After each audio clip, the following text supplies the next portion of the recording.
Continue on through our series, which is called By Faith, and we're going through a number of individuals from the Old Testament and looking at how they are examples to us on how we also can live a life by faith. And maybe a quick recap of where we've been so far.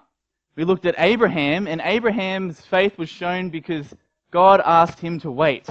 And in fact, 25 years of waiting, it took that long before Abraham eventually saw the fulfillment of the promise that God gave him, that he would be the father of a great nation, and Isaac was born. With Jacob, we saw that Jacob fell in love with Rachel and worked for 7 years, and it says it seemed like what? Only a few days. And we talked about how Jesus, we related to Jesus, how on the cross and the horrors of the cross to him were just of no consequence compared to, even though it was so terrible, compared to the hope of the joy of spending eternity with us. And then Joseph, we looked at, and the title of that sermon was Do All That You Do with All of Your Heart for God. And so that brings us to the story of Moses. And it's a big story.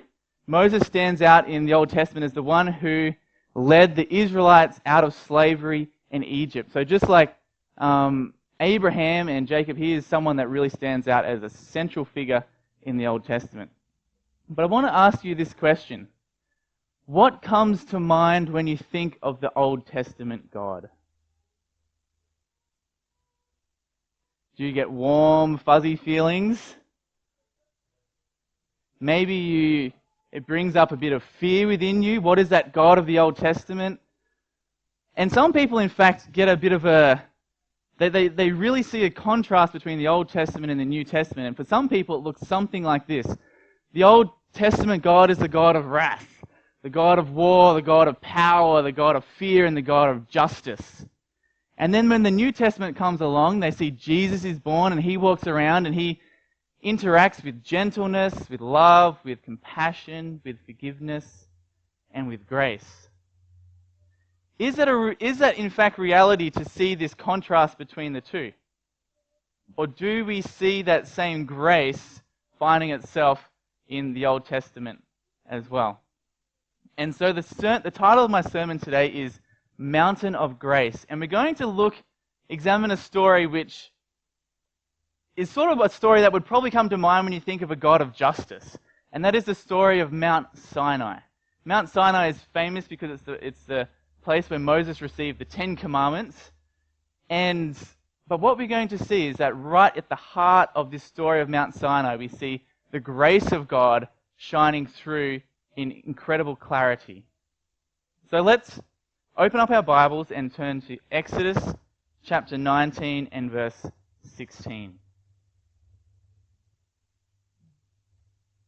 Exodus chapter 19 and verse 16. So the setting that we find ourselves with here is the Israelites are gathered around Mount Sinai, and God is talking with Moses, and God tells Moses to gather all of Israel at the foot of the mountain because God has a special message for them. But what I really want to draw your attention to is the way in which God reveals himself.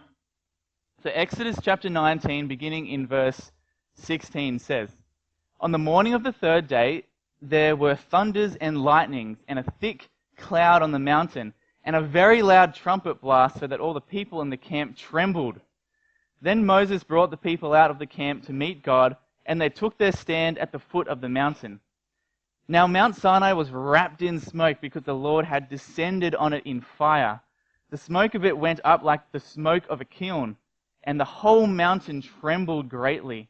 And as the sound of the trumpet grew louder and louder, Moses spoke, and God answered him in thunder. The Lord came down on Mount Sinai to the top of the mountain, and the Lord called Moses to the top of the mountain, and Moses went up. Is this a bit of a scary sort of a scene? Firstly, we see this storm descends upon the mountain, and it says there is thunder and there is lightning. And then it says that God descends upon this mountain in fire. Now we think of the burning bush, but this is the burning mountain, and you just imagine this mountain just ablaze with fire, and it says it is wrapped with smoke like that of a kiln. And so, and to make it even more dramatic, the whole mountain begins to tremble and there's this great earthquake. And it's just this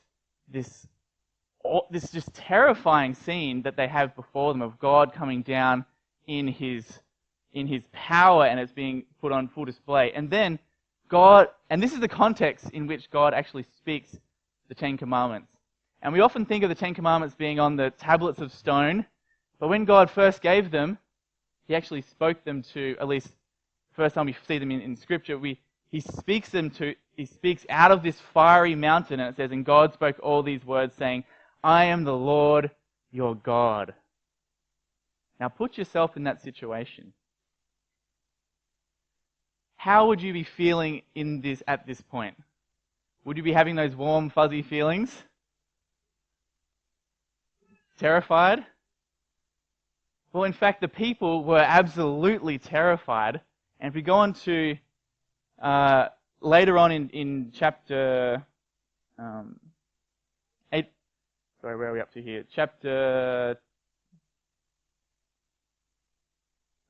End of chapter 20. I just put the wrong chapter number there. Chapter 20, verse 18.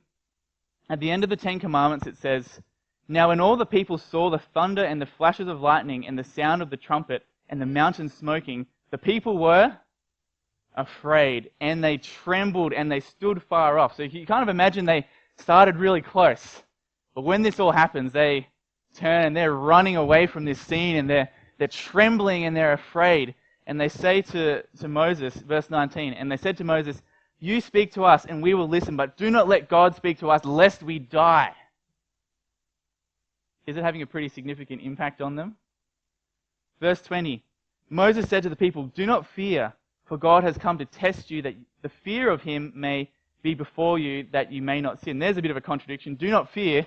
God has come so that the fear of God may be on you. Okay? And the people stood off while Moses drew near to the thick darkness. Isn't the imagery there just so intense? He draws near to this just thick, overwhelming darkness. We'll come back to that in a moment. Now, after this, Moses goes and talks with God because the people no longer want him to talk to them directly. So he goes and talks to God, and God gives him a number of instructions. And basically these instructions are the principles of the Ten Commandments summarized and then given in practical terms for life in the wilderness. And Moses goes up and he comes back down and he goes to the people and he tells them all that God says. And the people have this to say in response. Let's go to Exodus 24 and verse 3. Exodus 24 and verse 3. It says, Moses came and told the people all the words of the Lord and all the rules, and all the people answered with one voice and said, All the words that the Lord has spoken, we will do. Now, is that a pretty big thing to say?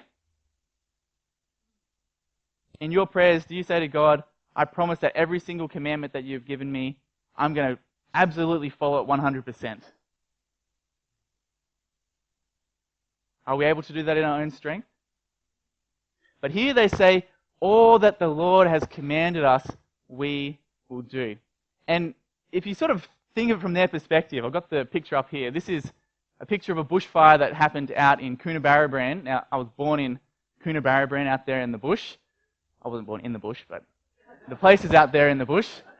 And this was a few years ago. They had this. You might remember hearing about the great big bushfire that came through there. There was 56 homes that were destroyed. 28 firefighters were injured in trying to fight this fire. This was a gigantic blaze that came through.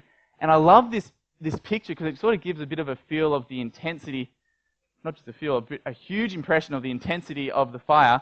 And if you look right down here, this is a house.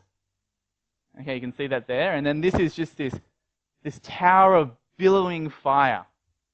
And maybe it gives us a little bit of a picture of what Mount Sinai may have looked like. And if God is speaking to you from this sort of a scene, I'm pretty sure anyone would say, all that you say we will do. Okay? And it says they all said it in one voice. And so the people, yes, God, we are going to follow you.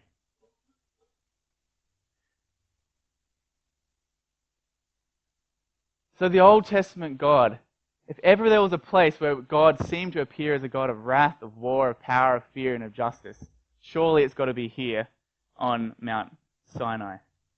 Now, Moses then goes back up onto the mountain, and we find this verse 18. It says, Moses entered the cloud and went up on the mountain, and Moses was on the mountain 40 days and 40 nights. Now, imagine that you have that sort of a scene, and you see Moses walk into that scene and disappear for 40 days.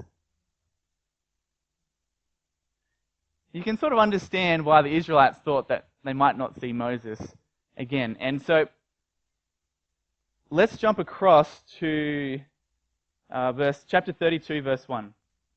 Exodus 32 and verse 1. So Moses has disappeared for 40 days, and this is what's going on back at the camp. At the base, I kind of imagine the little tents kind of being like this little house here at the base of this incredible mount scene with Mount Sinai. Chapter 32, verse 1 says, When the people saw that Moses delayed to come down from the mountain, the people gathered themselves together to Aaron and said to him, Up, make us gods who shall go before us. As for this Moses, the man who brought us up from the land of Egypt, we do not know what has become of him. So Aaron said to them, Take off your rings of gold that are in your ears and in the ears of your wives, your sons and your daughters, and bring them to me. So all the people took off the rings of gold that were in their ears and brought them to Aaron. And he received the gold from their hand and fashioned it with a graving tool and made a golden calf, and they said, These are your gods, O Israel, who brought you up out of the land of Egypt. Now, it's pretty sudden switch that we see take place here. Only days before, they're standing before God and they're saying, All that you have instructed us, we will do. And here, only days later, still in the presence of the glory of God up there on the mountain, they're fashioning a little golden calf and they're declaring, This is the God who brought us out of the land of Egypt. Now, this is not just a little sin that we see taking place here. This is rebellion against God. This is blasphemy. This is a direct revolt against the commands that God has just given them. And let's see how God responds to this.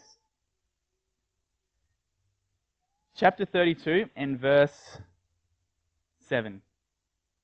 I think. Yes. I'm going to be confused in my verses here today.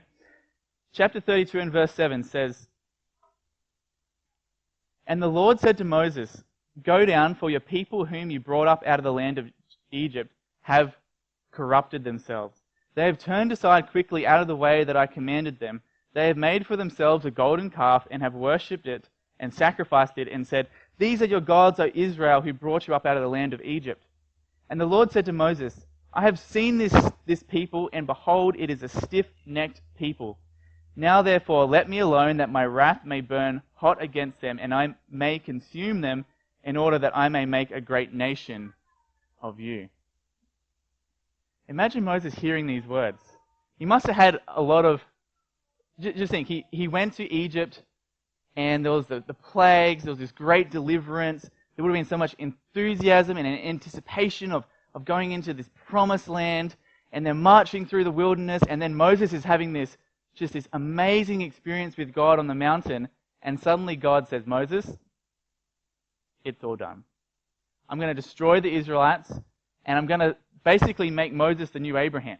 I'm going to take you, and I'm going to make a nation, not out of these stiff-necked Israelites, but out of you. Now, which picture of God is this looking a little bit more like at this stage? Okay, and you can see in some ways how people can kind of see the God of the Old Testament as being a bit of a scary God. But remember, the sermon of this title is Mountain of Grace. So where's the grace in all of this? Where do we find it? And I want to suggest To start off, we're going to look at two ways that we see grace right at this point of the story. And the first way is through the response of Moses to God. And it starts in verse 11. Exodus 32, verse 11. But Moses implored the Lord his God and said, O Lord, why does your wrath burn hot against your people, whom you have brought out of the land of Egypt with great power and a mighty hand? Why should the Egyptians say, with evil intent did he bring them out, to kill them in the mountains and to consume them from the face of the earth? Turn from your burning anger and relent from this disaster against your people. Remember Abraham, Isaac, Israel, your servants, to whom you swore by your own self and said to them, I will multiply your offspring as the stars of heaven, and all this land that I have promised I will give to your offspring, and they shall inherit it forever. So here, Moses begins to plead with God. Please relent from this decision that you have made. Remember your promise you gave to Moses. Think about what people will think of you after this. And you want to see what God's response is? Verse 14, it says, And the Lord relented from the disaster that he had spoken of bringing on the people. As simple as that. God says, I'm going to destroy them. Moses says, please don't destroy them. And God says, okay, I won't destroy them. Is that grace? Absolutely. And it makes me wonder, what would have happened if Moses wasn't there? Do you think the Bible story would be different?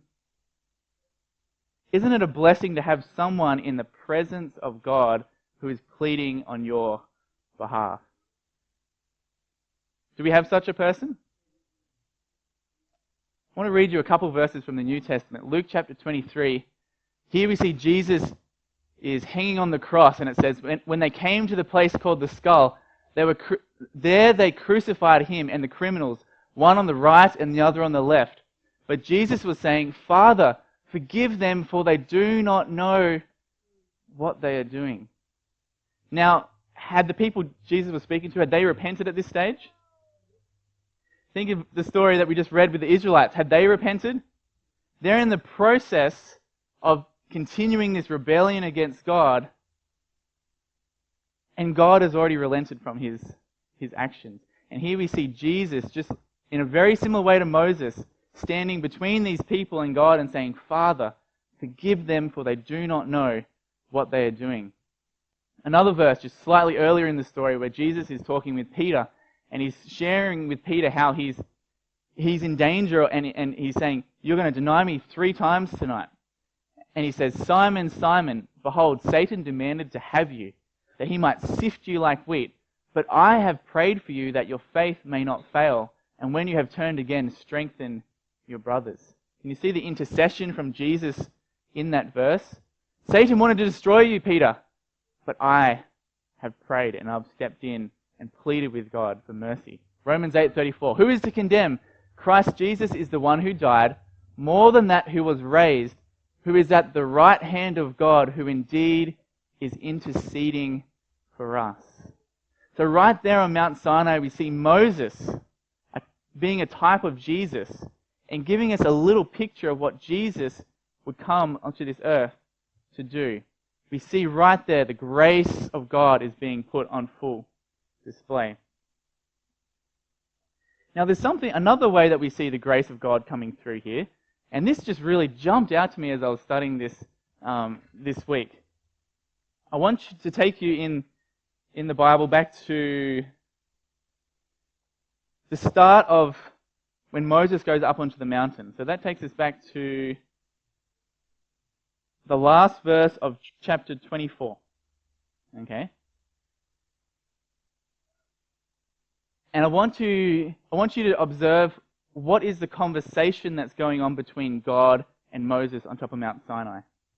Verse 18 says, Moses entered the cloud and went up on the mountain, and Moses was on the mountain 40 days and 40 nights. Now this is what they talked about. I'm just going to read the headings in my Bible. They might be slightly different in your version, but in chapter 25 we have contributions for the sanctuary, the Ark of the Covenant, the table for bread, the golden lampstand, chapter 26, the tabernacle, chapter 27, the bronze altar, the court of the tabernacle, oil for the lamp, chapter 28, the priest's garments, chapter 29, consecration of the priests. Chapter 30, the altar of incense, the census tax, the bronze basin, the anointing oil and incense, and then the people who are going to create the sanctuary. What's the common theme between all of these things that God is talking about? It's the sanctuary. And think about this.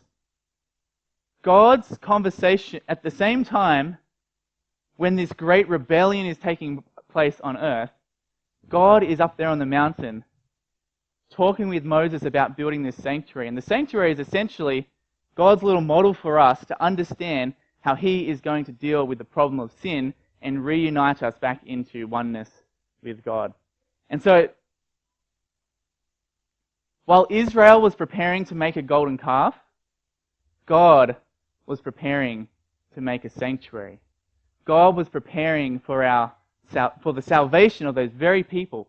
And it tells me that God's first response to sin is not to condemn, but it's to save. Right there, the grace of God shines so brightly. So Moses descends, and God has said He's not going to destroy the people, but he gets down to the bottom and he realizes what has actually been going on, and he realizes that it's so much worse than he ever imagined. And he gets those 10 commandments and he smashes them on the ground as a symbolic way of saying, in this way you have broken the covenant with God, and you have broken your relationship with God. And he gets pretty intense. In fact, he gets this golden calf and he grinds it down to powder, and he mixes it with water, and he makes them drink of the idol that they've just created. And why is Moses so angry in this situation? And the reason is because he believes that they've gone too far. They've gone too far now, and I think they've gone to the point where maybe God can't forgive them any longer. And let me show this to you. Chapter 32 and verse 30. Exodus 32 and verse 30, it says, "The next day Moses said to the people, 'You have sinned a great sin, and now I will go up to the Lord. Perhaps I can make atonement for your sin.'" What do you think about that word, perhaps? Is that confident assurance? Perhaps I can make atonement for your sin. Now, the word atonement is a bit of a theological, technical word, but the easiest way to understand it is at one meant. Break it down to its parts, and it's the process of becoming one again. And so Moses is saying, I'm going to go back and talk with God. I don't know, guys, but perhaps we can sort things out and we can be one with God again. And so Moses goes up onto the mountain, and the words that Moses says to God are incredible. And he says this, verse 31, chapter 32, verse 31. "So Moses returned to the Lord and said, 'Alas, this people has sinned a great sin. They have made for themselves gods of gold. But now, if you will forgive their sin, but if not, please blot me out of your book that you have written.'" And I don't know how your version reads. This is the ESV here, but you almost get the sense that he stops halfway through the sentence. He says, "But now, if you will forgive their sin," he doesn't even finish it. "But if not, please blot me out of the book that you have written." Now, what is this book that Moses is referring to? In Revelation, we find some of the clearest passages about this book, the book of life, as you've said. Revelation 20 verse 15 says, "And if anyone's name was not found written in the books of life, he was thrown into the lake of fire." Is it important to have your name in the book of life? Okay, if it's not in the book of life, you're included in the group of people that will suffer the final punishment. Revelation 21 verse 27, "But nothing unclean will enter it." This is talking about the new city and the new earth. "Nor anyone who does what is detestable or false, but only those who are written in the Lamb's book of life." Now, sometimes in life we hear stories where people lay down their life for another person. But here Moses is asking something even more than that. He is saying, if it needs to take place, scratch my name out of the book of life. Take away my future in heaven and the new earth, my future with spending eternity with God. Give it to these Israelites. Is that grace? What an awesome picture of Jesus we see emerging right there on top of Mount Sinai.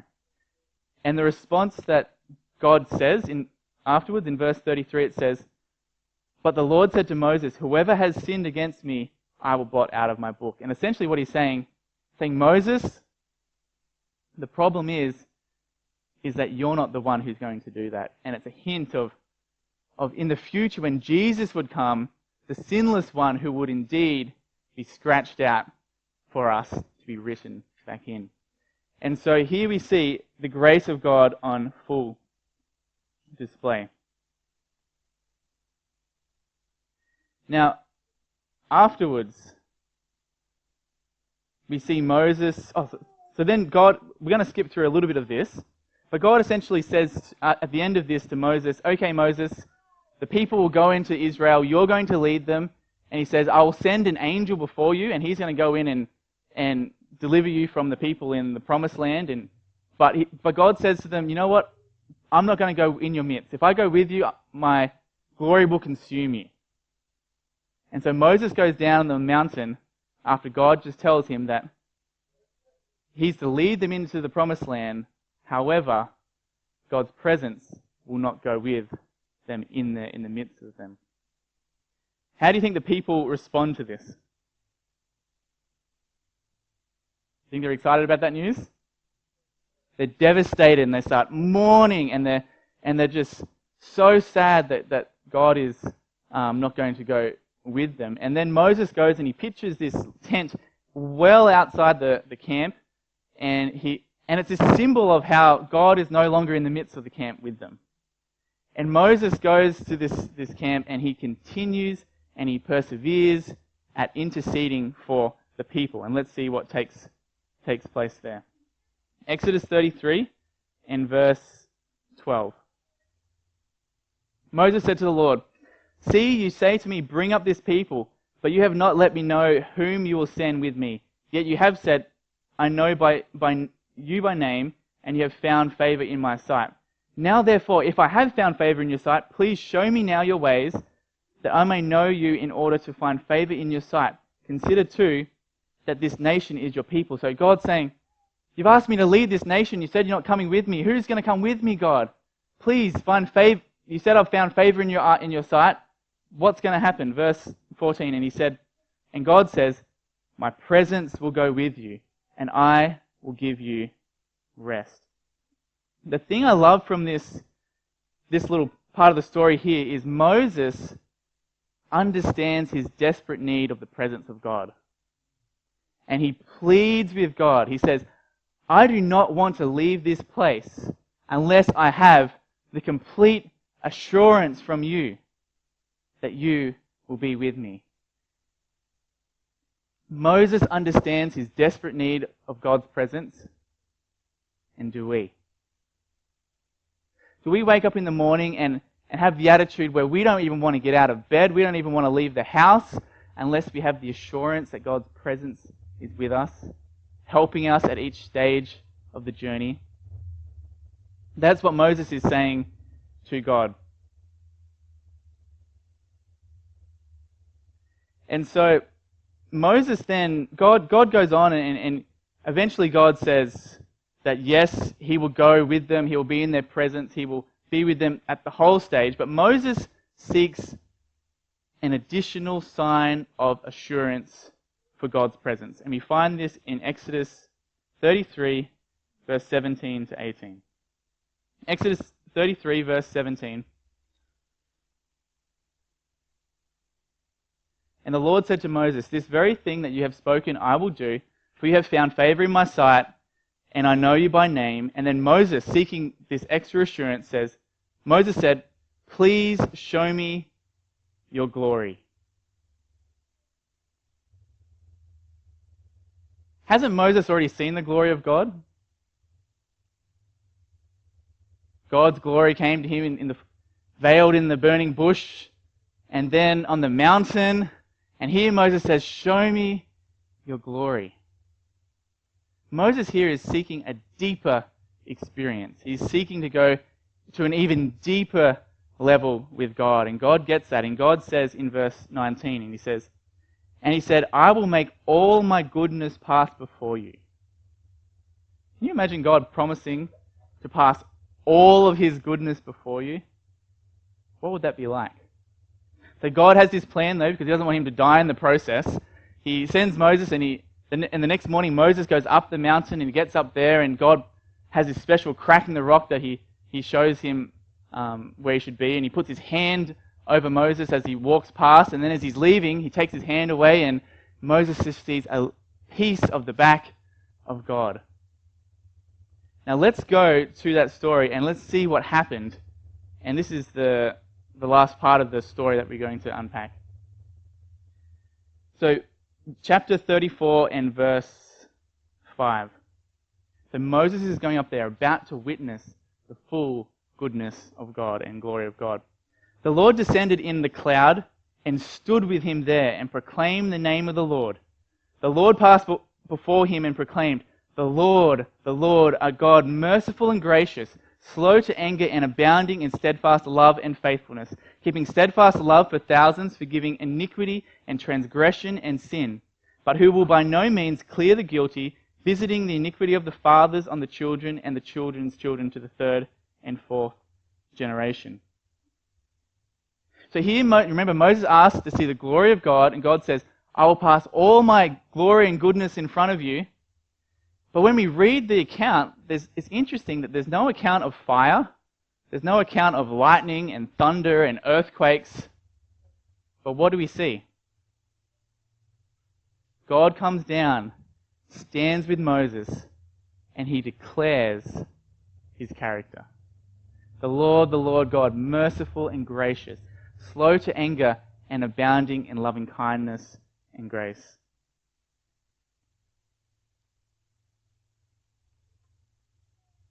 God's glory, the fullness of God's glory, is in his character. Now, if we were able to have an experience like this, where we would be able to stand and behold the goodness of Jesus, I believe that we're able to, what would be the impact on our life? Well, I want to suggest two things. And firstly, the first thing, we're going to see what is the immediate response of Moses after beholding the glory and especially the character of God. Verse 8. 34 verse 8 says, "And Moses quickly bowed his head towards the earth and worshipped, and he said, 'If now I have found favor in your sight, O Lord, please let the Lord go in the midst of us, for it is a stiff-necked people, and pardon our iniquity and our sin, and take us for your inheritance.'" Now, I want to compare two verses here. Earlier on, when Moses was interceding on behalf of the people, he said, "But now, if you will forgive their sin, but if not, please blot me out of your book that you have written." And here, after beholding the goodness of God, he says, "And pardon our iniquity and our sin, and take us for your inheritance." What's the difference between those two verses? He includes himself. In the first one, forgive their sin. And in the second one, forgive our sin.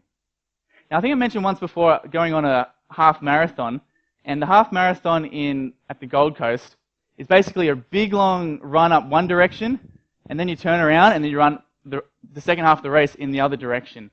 And as you're going on this race, when you get about a third of the way through this race, you start seeing the first people coming the other way. And when you see them, they're just like slender, and they just have this incredible, it's like they're sprinting the entire race. And you see them and you think, I am such a terrible runner. And you go up to the end, and you turn around, you start coming back, and then you start passing all the people that are much slower than you. And you see these people, some of them look overweight, and they're kind of not even really properly running or they're walking, and you look at them and you think, wow, I'm such a good runner. And it's interesting that your perception of yourself changes depending on who it is that you're looking at. And Moses, in the first of these situations, he's comparing himself to the people. And he says, Lord, forgive their sin. Blot me out of your book. But Moses didn't realize that that could never work because he was a sinner just like everyone else. And so, after seeing the goodness of the character of God, he suddenly realizes and he says, pardon our iniquity and our sin. By beholding, we become convicted. Ellen White says this in Steps to Christ, and this was in our Sabbath school lesson not long ago. The closer you come to Jesus, the more faulty you will appear in your own eyes, for your vision will be clearer and your imperfections will be seen in broad and distinct contrast to his perfect nature. So if you think that you're pretty perfect, maybe it's actually showing you that you're actually distant from God. It goes on to say, but if we do not see our own moral deformity, it is unmistakable evidence that we have not had a view of the beauty and the excellence of Christ. It reminds me of a story that my mum shared with me once about a lady who came up to her and said, I have one sin left. Eating between meals. If that's your only sin left, then stop eating in between meals. Do we understand that we have a deformity of character? And if we do not realize this, then it reveals to us that we're not comparing ourselves and we do not have a high picture of who God is. By beholding, we become convicted. The other thing that happens if we behold the character of God, we will see in Exodus 34 and verse 28. Moses comes down from the mountain. Chapter 34, verse 28 says, So he was there with the Lord 40 days and 40 nights. He neither ate bread nor drank water, and he wrote on the tablets the words of the covenant, the 10 Commandments. When Moses came down from Mount Sinai with the 2 tablets of the testimony in his hand, as he came down from the mountain, Moses did not know that the skin of his face shone because he had been talking with God. Aaron and all the people of Israel saw Moses, and behold, the skin of his face shone, and they were afraid to come near him. So here we see Moses comes down, and what has changed? His face has come, and he's reflecting, and he's reflecting the glory of God. Now, what lesson does that teach us? In 2 Corinthians 3 verse 18, speaking of the same story, it says, And we all, with unveiled faces, beholding the glory of the Lord, are being transformed into the same image from one degree of glory to the other. And what is the true glory of God? It's not just a face that shines, but it's a person that shines, reflects the character of God. By beholding, we become convicted, and by beholding, we become changed. It says here in Steps to Christ, a view of our sinfulness drives us to him who can pardon, and when the soul, realizing its helplessness, reaches out after Christ, he will reveal himself in power. The more our sense of need drives us to him and to the Word of God, the more exalted views we shall have of his character, and the more fully we shall reflect his image. So the lessons of the mountain of grace, firstly, the God of the Old Testament is the God of the New Testament. And we see the grace of God in full display right through this whole story. Sometimes God's power is on display as well. But it's awesome to see that as Israel is sinning, God is preparing for their salvation. God's first response is not, how can I condemn you? But God's first response is, how can I save you? We need to pursue an ever deeper relationship with God. And my encouragement for you all is to be like Moses. God, I don't want to even leave this place unless I have the assurance that you are with me. And the reason we need that relationship with God is because by beholding, we become convicted of our sin. And it's an awesome thing that we don't just become convicted of our sin, but through beholding, we also become transformed, and God will reflect his character in our life.